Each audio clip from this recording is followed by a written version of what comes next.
How are we doing today? It's a Wednesday morning. I want to make an episode the last couple of days, but I had 4 teeth pulled last weekend. And it's not the funnest experience, I'll tell you that. But I got a couple of fun subjects to run through today.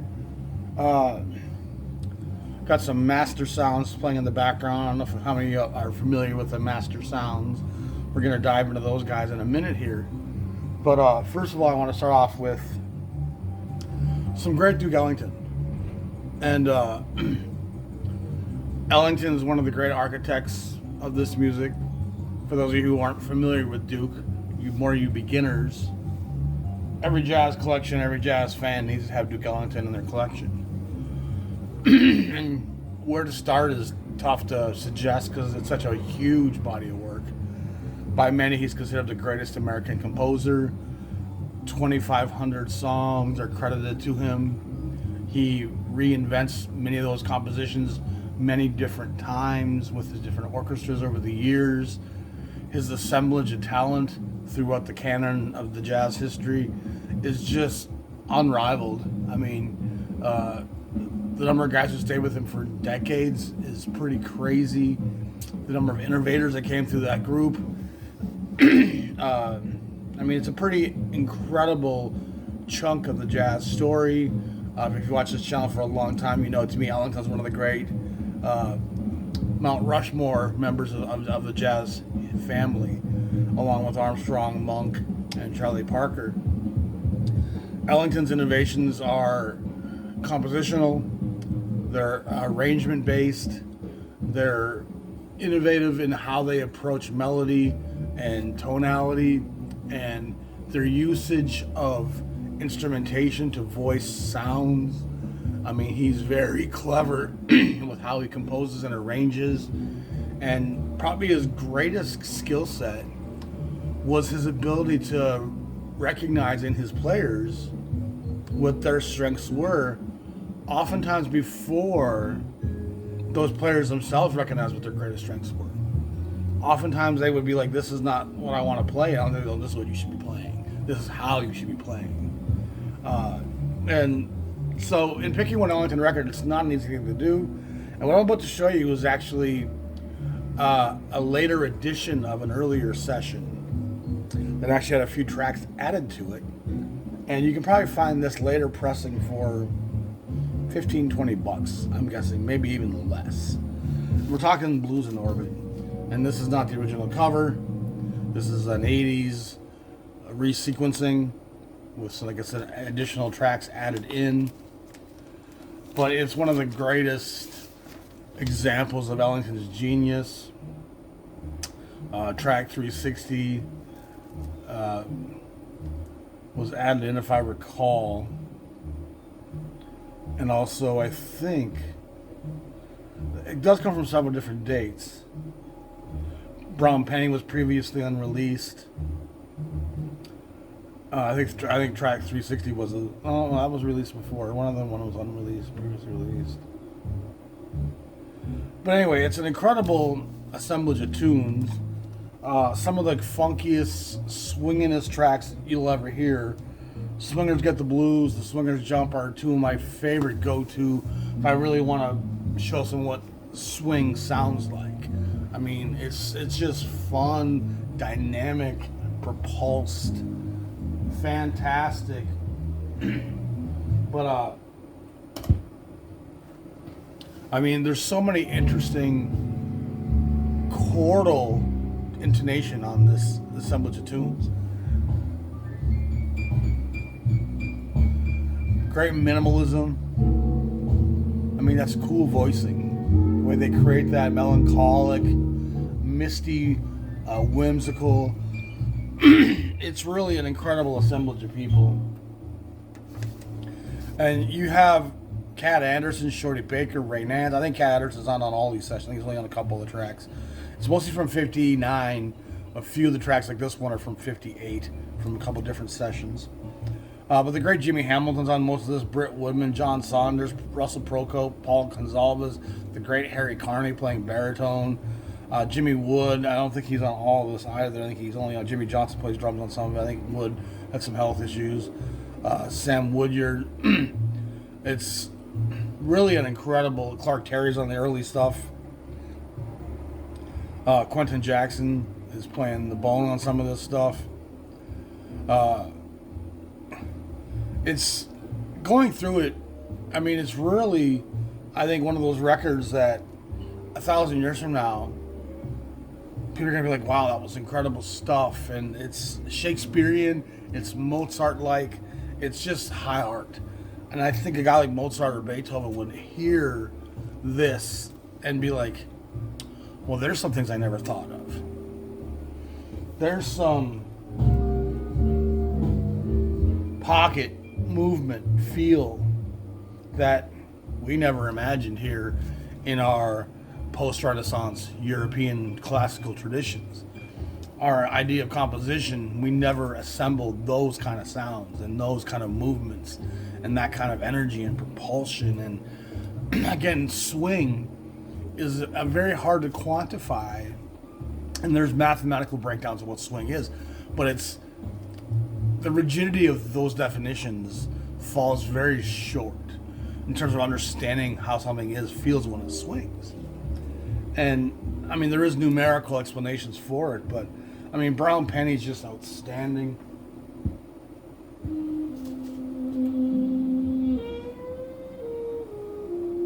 One of the things I found most interesting on this record, though, I mean, Smada's so fantastic, is C-Jam Blues.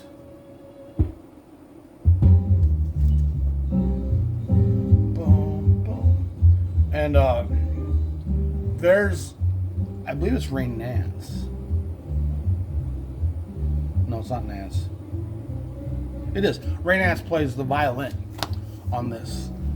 And my brother was in here the other day having coffee. He works just down the street. And he said, man, I've never heard violin in jazz before. And, I mean, Ray Nance isn't really known for his violin playing. But again, with Ellington, it's the most open form of composition you can imagine. The movement's great there. I mean, and again, how he voices chord with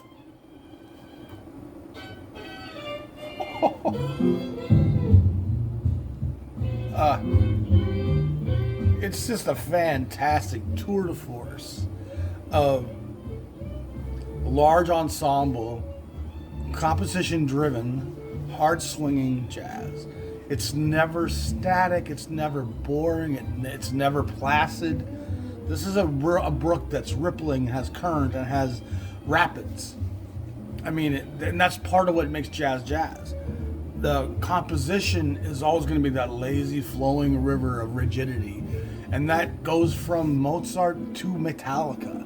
What's rigid and played, what's on the paper, it just leaves you within a very formal structure that only allows so much. Oh, the fucking trombone, man. I love the trombone. I wish it wouldn't have fell out of favor like it did. But it's really one of my favorite records of all time. And I'll be honest, I haven't listened to this version of it for a while because I have an original pressing. And I kind of had forgotten reading these liner notes that there were some tracks added to this. And the much later liner notes here have a nice, interesting overreach in terms of what this album was and where it was in his career. And this is post Ellington's comeback in Newport. And so he's kind of back on the landscape. I mean, boy, there's just so much to say about this record. I don't want to go on forever about it. But it's really a record that should be in everyone's collection. If you're a jazz person, it's refreshing. It's urgent. It's exasperated and frustrated in its tensions. It's full of that's not one thing about this record was I believe it was the trombone player no, it wasn't Britt Woodman. Oh, again.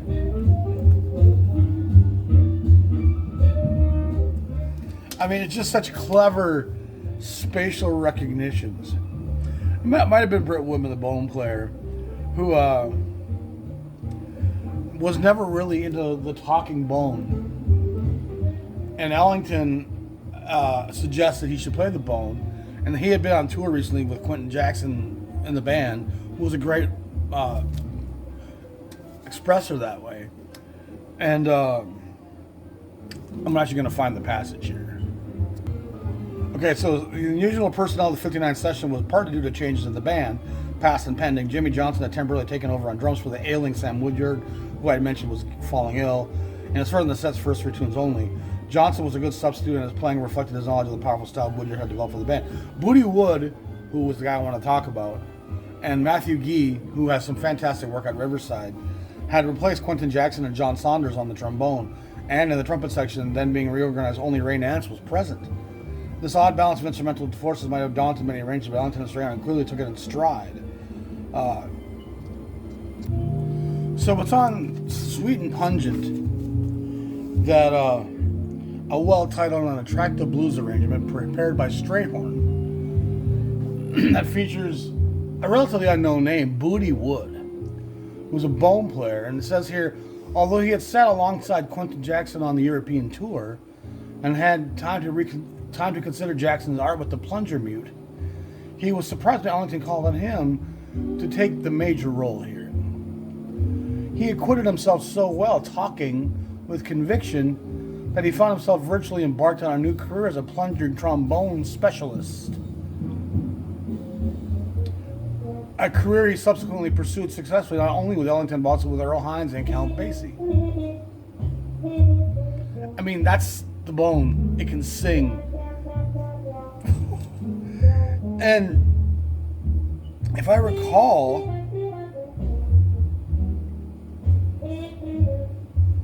yeah, so Quentin Jackson is gone here, so it's incredible hearing this guy relatively unfamiliar with the plunger just making it sing.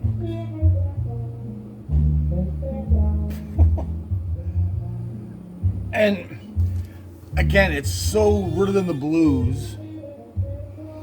It's not a written composition that is rigid. There's a framework, of course, of chords, but what he's playing and singing is a man's soul speaking. That's the genius of jazz, the immediacy of improvisation within the moment. And boy, he's expressing some deep sorrow and conflict, and it's really one of the coolest things about jazz. And that's how you have to hear jazz, is not a person playing mathematics and science and revealing his virtuosity to his ability. It's a man expressing what his soul has to say and feel right now, and that immediate contemporaneous value of the art being able to express that. That's what jazz is. And that's a magical, magical thing. I want to show you a bit of something else. So, this is Swinger's Jump. No, Swinger's Get the Blues too. And just, again, that melancholy, minimalism.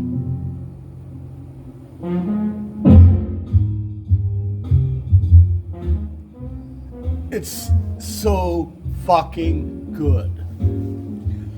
And this record on Columbia, I mean, so it was widely distributed and available for everybody to have, is really one of the greatest examples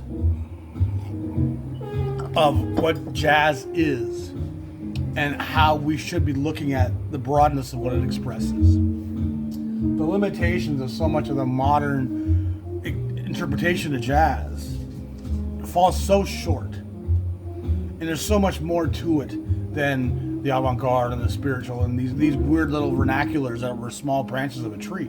It's a huge body of work that at its best rivals anything our European composers ever attempted. It's really an outstanding assemblage of men speaking on the human condition and the conversations these men are having from one voice to the next, expressing their share of the story and of the sorrow. It's invigorating, it's enlightening, it's empowering. It's what jazz is, it's what the magic is. It's not the rigidity of, I'm trying to tell you what the songwriter felt. It's trying to say that through the songwriter's chord structure, I'm going to express to you how I feel. And not how I felt yesterday or last week or 2 months ago or 6 years ago when we wrote this. I'm going to express to you the immediacy of how I feel right fucking now. And you add 5, 6, 7 different soloists and voices to a piece, suddenly you have a lot of people in communion, in fellowship, expressing kind of a commonality and a spirituality of this group of people's condition. It's such a wonderful story, and a record I can't recommend highly enough. And I hope I helped enlighten you to how important and how beautiful and how wonderful this record is. It's a record every jazz enthusiast should own, and I say that without any hesitation whatsoever. The next record I want to jump into is a record that caught me very much by surprise. And it's by a guy who normally plays West Coast cool / soul jazz, Curtis Amy.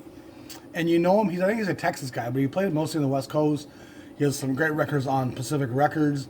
He has some fantastic stuff with organ players. He really plays that slot kind of groove soul jazz as good as anybody. And a record I saw for years at record stores and thrift stores, and often overlooked it because of its cover and not really knowing who Curtis Amy was at that point. I often just never really gave this record much of a chance, and it probably sat in my collection for a long time before I actually really sat and listened to it. And it was the other day I was talking with someone about Curtis Amy, and I was like, man, I need to listen to that record Mustang, which came out on Verve. And this comes out on Verve 86, 84, which puts it like 1966, maybe even 67. So very much late in the Verve jazz canon, which further misinformed me of what I thought this was going to be. I thought this was going to be kind of an easy listening affair. I really did.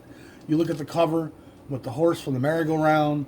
It's Curtis Amy. It's on the Verve label, late in Verve's discography when they've kind of brought a lot of easy listening, kind of coffee table jazz to the fore. It was, and I guess I bought it to fill in that slot in the Verve canon.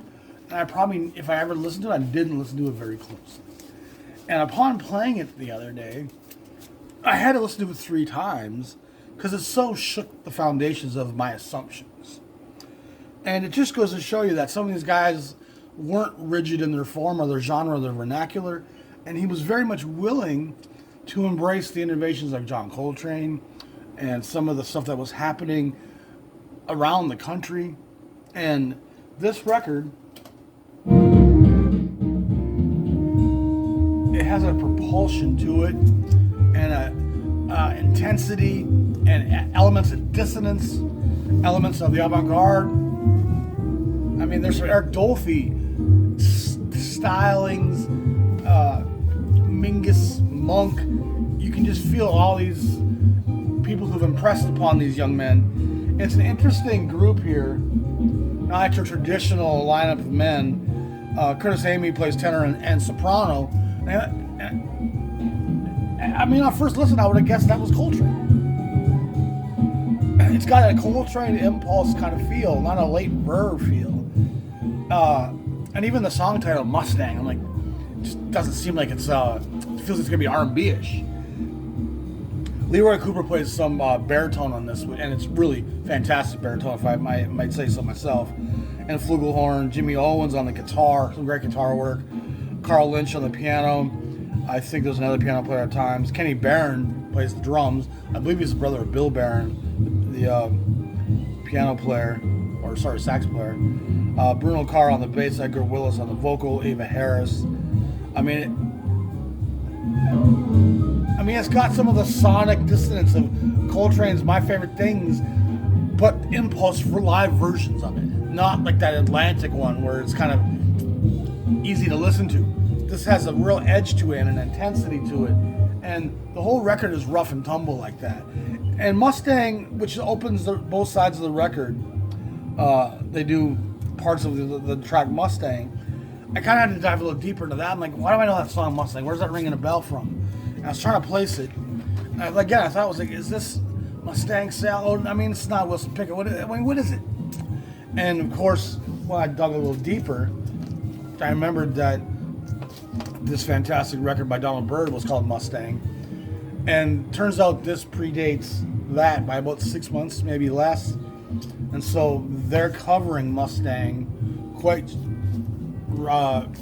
quickly after this was released.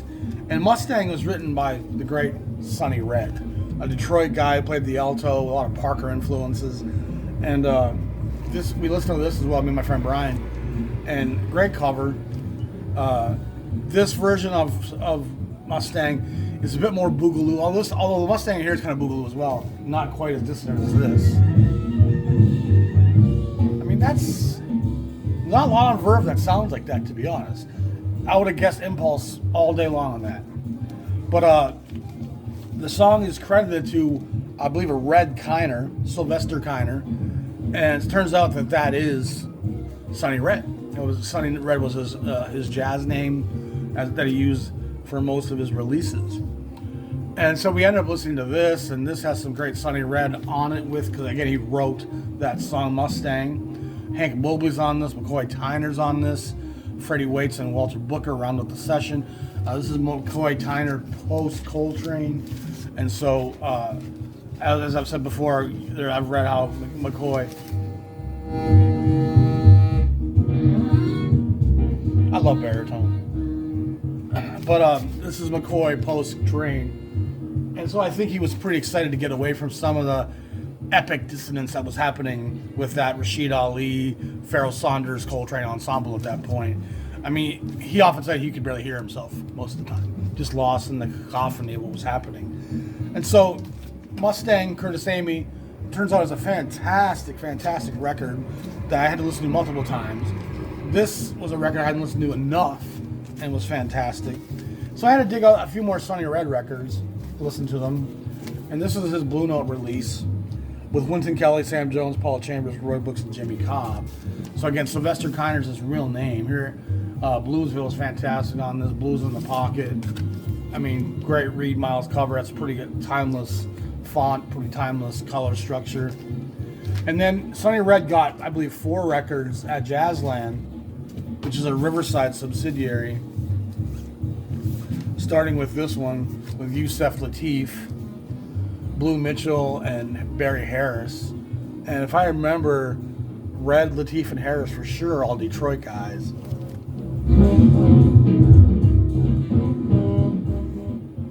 I mean, it's, again, this Mustang record's really off the charts, different.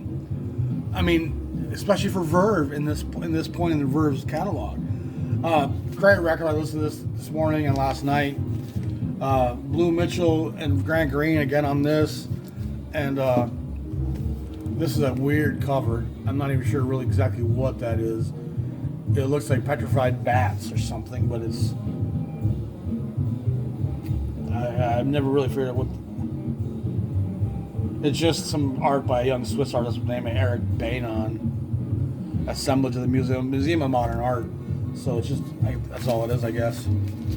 A story tale, Clifford Jordan and Sonny Red. Now, Clifford Jordan was a Chicago guy with Elvin Jones and Tommy Flanagan. And then The Mode, Sonny Red with Grant Green and Barry Harris. And this one's a little bit more, I wouldn't say boogaloo, but it's got a little more R&B influence to it. And then my friend Brian pulled this off the shelf. This was a fun listen. Paul Kinnichet, Vice Pres as he's known as. Again, Sonny Red, here he's known as Red Kiner. But so Sylvester Kiner, Red Kiner, Sonny Red, all the same guy. Doug Watkins is on this, Ed Thigpen's on this, John Jenkins is on this. Fantastic Paul Kinnichet.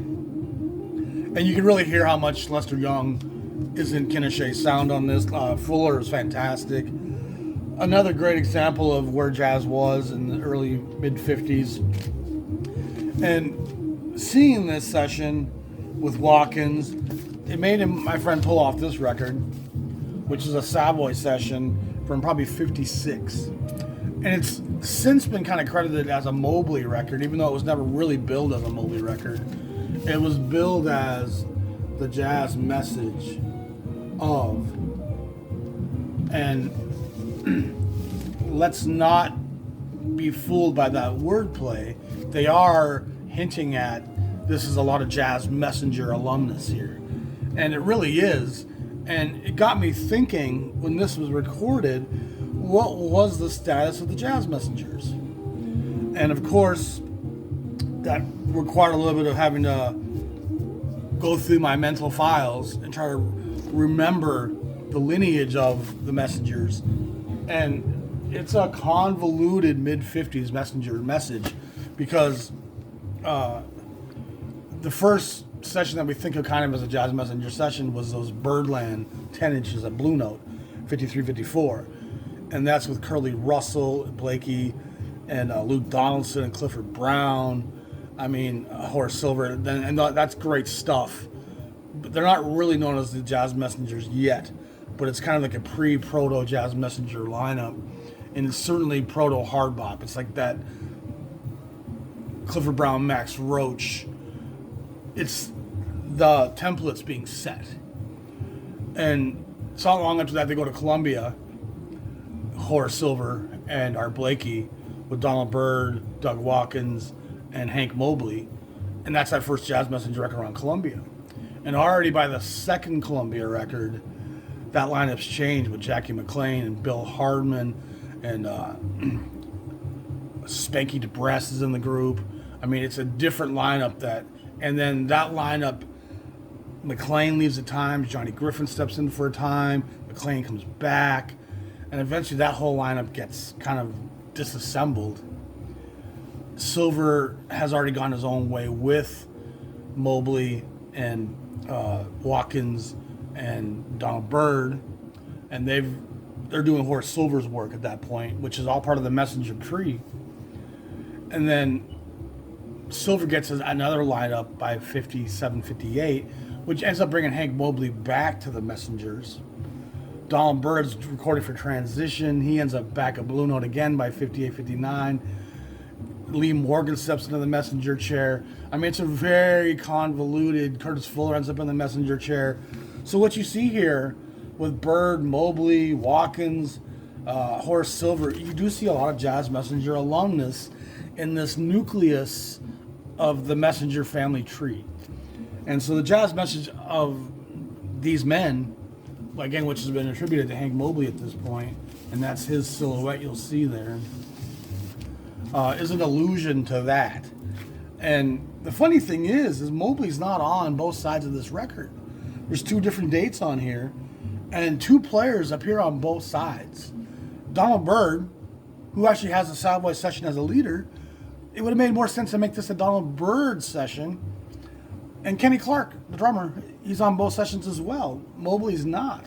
He's replaced by John Laporta on the second session on the alto. And so, I mean, Ronnie Ball, the great British pianist, is on some of this. Wendell Marshall plays bass on some. Doug Watkins plays bass on some of it. So, but it's just that whole New York, Newark scene of talent that was the genesis of what hard bop was about to explode and become. This hard, aggressive, tenacious. And doing that, I had to go back to the Blakey discography in my binder and printout and look at the Blakey lineage and the Messenger lineage and just trying to remember all the different details because it is a very convoluted story. And I forgot about this 10-inch. That's really Blakey's first as a leader. And again, not really a Jazz Messenger session. And it's a pretty unique lineup here. Walter Bishop on the piano, who ends up having a great record as a leader on Jazz Time, Jazz Line record label. A small label, only had like a half dozen releases. Bernard Griggs, who's a pretty unknown bass player. And then the fantastic Gigi Grice playing alto. The young Joe Gordon on the trumpet. And with Art Blakey. And it's definitely proto-jazz messenger once again, although it's not a jazz messenger session. It's a pretty rare Blakey title. A fantastic Burt Goldblatt cover. And again, Burt Goldblatt's legacy is just so impressive. I mean, Reed Miles was a Blue Note guy. He did Blue Note. Davis O. Martin was a clef guy. He did Clef Norgran Verve titles. Burt Goldblatt is doing covers for 10 different labels. From 53 to 56, his covers are everywhere in jazz. And in some ways, they embody an era and a style and a graphic design and even a sound in jazz. If you see a Goldblatt cover, don't pass it up. There's some good jazz in there. And while he probably had nothing to do with any of the music, every label that grafted him into their art department certainly recognized that he was cutting edge as this music that we're trying to release is. So whether it's on Discovery, whether it's on Bethlehem, whether it's on Savoy, whether it's on Emersy, whether it's on the Dizzy Gillespie's label, all those labels, I mean, and more. It's a pretty incredible thing. So the last thing I want to dive into real quick is the legacy of the Master Sounds, which was the music of the Montgomery brothers. And yes, we're talking Wes Montgomery. And what Wes plays with them at times. And I've often talked about Wes Montgomery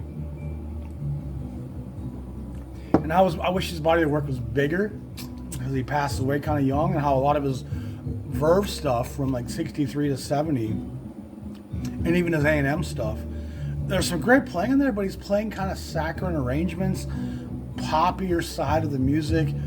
Verve at that point was trying to be, I mean, they were doing Tequila and California Dreaming and Monday, and the A&M stuff's good, a little bit more new agey, but it's still very, I mean, it's still an incredible player, and he can always shine on any material, but his best sides, I will say, were his Riverside sides. But I kind of forgot how much Wes shows up on these Master Sounds records. And he's not on all of them by any means, and it's Buddy Montgomery and Monk Montgomery who play bass and the vibraphone. And again, Wes isn't on all these, but I'm going to show you them anyway. And also, this is going to show you the interesting history of Pacific Records. Pacific Records starts off with a 1200 sequence LP, 12-inch 1200, which a number of labels use that number sequence. In 55, I switched from the 10-inch to the LP, and so the 1200 sequence is the earliest Pacific sequence. But by as early as like 1240, in there somewhere, they launch a second sequence called the 400 sequence. And I don't really know why. But what you'll see here is that this first Master Sounds record is 403, not a 1200 record, which is a little bit confusing. And you got Monk and Buddy on there, and you can see how much they look like Wes. And they have interesting members with them here. Richie Crabtree on the piano and Benny Barth on the drums, a couple of West Coast White Cats. And this is the one we're actually playing right now. I mean, it cooks. And the Master Sounds, I think, get very overlooked and are really underappreciated in the jazz canon. But 2 records later in the 400 sequence, there's 405, The King and I, interpretation by the Master Sounds. This record sold pretty well. It's distributed pretty well. Again, a label like Pacific was largely a West Coast white label, so the distribution was really wide in reach. And I think a lot of people probably see this record and pass it over because it doesn't look like a jazz record per se. And the Master Sounds name doesn't have much ring to it. People don't know who that is. If it said the Montgomery Brothers, people are like, oh, that's probably a jazz. But I think people don't know that this is great jazz. Obviously, they're doing the songs from The King and I. But again, 405. And they follow that up very shortly with a record on 1240 back in the 1200 sequence. And I think Wes is on this one, the Montgomery Brothers and 5 others. Yeah, there's Wes in the background. Some of these records get a little more expensive, especially the ones with Wes on them. Now back in 1243, so 3 titles later, they released a jazz interpretation of the Master Sounds of Kismet. Again, there's one of those records that I think people see this and don't know it's jazz. The Master Sounds name just doesn't have that kind of ring to it. And so unless you know the label, and are fairly knowledgeable about jazz, it's easy to not recognize that, oh, that's classic jazz. And again, Crabtree West is on this, Benny Barr, so the same piano and drums with the three Montgomery brothers all together on that. Fantastic stuff.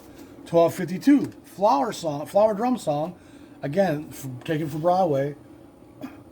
Again, you look at that, the cookie, you wouldn't recognize right away that, oh, that's a jazz record. It looks like it might be easy listening. And again, it's in that 1200 sequence. 1260 is the Master Sounds Ballads and Blues, and this looks more like a jazz record. Just the way it's laid out, the Reed Miles influence of the repetitive font, the simple typography. I mean, that one says jazz to people who don't know it. And this one probably does as well. The Master Sounds in Concert, 1269. And I don't think Wes is on either of these records if I remember. No, he's not. But it's really good stuff. And then here's the Master Sounds playing Horace Silver. The same four guys. And again, 1284. So there's quite a bit of stuff in the late 50s by these guys. And now Pacific now changes to a new sequence in 59 or so. And they kind of drop the 400 and the 1200 sequence. And the 400 sequence only has like 12 titles in it. So again, why it existed and what it was, I don't really know. I might have read it once and I don't remember why they did a 400 sequence. I don't think there was anything different sonically to it. It was just a choice they made. But they relaunch it all as the Pacific P5, P1P from number one moving forward. And so P5 was Montgomery Land. And there's the Montgomery brothers, again, all three of them. So Wes is on this. And some of Wes's greatest playing is kind of hidden on these records. His Riverside stuff, like I said, is outstanding. And there's some great stuff on the Verve and A&M stuff for sure. But, I mean, this is Wes in a real jazz setting. Playing with his brothers, where the camaraderie and the interpolation between them is all so in sync. It's really fun, underappreciated. And some of these records, again, with Wes on them, aren't that cheap. They'll go for 60, 80, 100 bucks nowadays. Wes, Buddy, and Monk. Again, all three of them on the train tracks. What a cool cover. Number P17. And then now they move to Fantasy Records out of the Bay Area.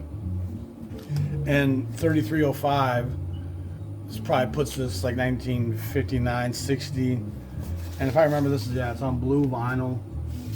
Again, you look at that and nothing about that says to you, oh, that's great jazz. But it really was, and they might have been a trio at this point.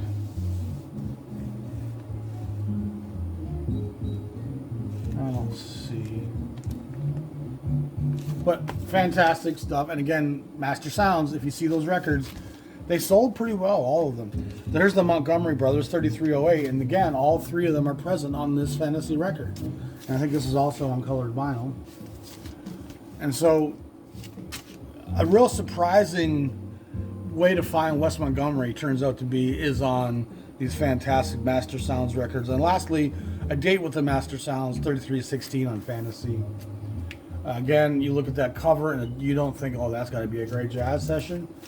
But those records have a lot to say. They're fantastic. The Montgomery brothers are super talented, super part of the jazz canon. So I hope you all enjoyed that. That Ellington record is worth seeking out. If you see Master Sound stuff, don't pass them over. Sonny Red's a clever little player that plays the alto with a lot of Parker enthusiasm. And I think most of the dates that Sonny Red are on are really fantastic. Detroit hard bop alumnus. The Blakey record's an interesting 10-inch that's hard to come by. And again, that lineage is really hard to keep straight. And then lastly, that Curtis Amy record, don't pass it over. I passed it over for the longest time, and I was really surprised and shook by how sonically, impressively aggressive, deep, and I guess almost spiritual. I mean, it has a meaning and a strong feeling of urgency, and again, you're in the heart of the civil rights movement, so that's going to be on the forefront of a lot of these men's emotional states. And so it's hard for them not to be expressing from that social political climate which we in America know something about today, as we're heading into a new era of social repression and acceptable prejudice, acceptable judgment, acceptable passing off others as less than me and my clan. And that's never okay. Whether it's your religion, your nation, your race, your gender, stop judging those who aren't like you. Stop being afraid of what's different and marvel in the beauty of people being different. Marvel in the beauty of there being room in society for everyone to exist in what makes them happy. If you want to be a primate that believes in stupid old archaic religious beliefs, be that. You have the power and the freedom to be that. But that's what freedom is. Freedom entitles you to be someone who believes in ancient myth. But that should also give someone else the freedom to express their gender how they feel best. To express their cultural heritage how they feel strongest. If freedom is something you believe in, stop oppressing other people's freedoms and enforcing your beliefs on them. That's not what freedom looks like. It's insane that these high moral Christian conservative values can allow you to be such judgmental hate mongers and living in fear like you do. They're not coming for you in your bathrooms. The immigrants aren't coming across to rape and kill you. That's as much a mythology as your little book of fairy tales is. But art will always reflect the times that it's made in. So maybe we have some good art percolating somewhere. Maybe there's going to be some resistance music made that's going to have the intensity and the integrity and the pain and the dimensions of what this music hadn't represented. Y'all be safe. Y'all stay strong. Please support the cafe. Please support the channel. Hit me up on PayPal. Hit me up on YouTube. Thanks. You can, any way you want to, the Patreon, you want to subscribe to the channel. I try to do an episode a week. Again, my 4 teeth pulled. And so it's been a tough last 4 to 5 days. But I'm feeling a little better this morning. So I figured I'd knock this out, and I had enough content here that I need to get this done before my pile of content gets too big, because it's already a 42-minute episode. So y'all be safe. Y'all stay strong. I love you all. And even people who I don't agree with, I love you. And I accept that your freedoms and rights are to be who you are. I don't have to agree with them, but I absolutely will fight for your right to be that. So don't impinge or infringe on other people's rights and beliefs to be who they want to be, because that's what freedom is. And if you don't think that jazz is about freedom, you're not fucking hearing this music. Believe that. Because that's everything that jazz was about. From Ellington and Armstrong to Parker and Monk to guys like Curtis Amy. Jazz is the freedom to express how the fuck I feel without the limitation of voice and oppression and censorship. And I've said it before, but if Chuck D and Public Enemy said what he said in 1990, and Curtis Mayfield and Stevie Wonder said what they said in 1970, how the fuck could these guys in 1950 not be saying the same thing even more poignantly and even with more integrity? Because the times they lived in were even tougher. You can cash that in at the bank, motherfucker. That's absolute currency. It's not about proficiency of instrument. It's not about the talent of my virtuosity. It's about the expression of my soul's condition, and the virtuosity is a byproduct of that. And if you're not hearing jazz through that lens, you're not fucking hearing jazz. Quit listening to your speakers and start listening to the man's soul speak. Enough said. Y'all be safe. Please have a great day. And like I said, please support the channel if you can in any way possible. We definitely need the revenue. They keep jocking my insurance up on the building. It's times are tough for everybody, I'm sure. So y'all stay strong. Talk to you soon. Peace.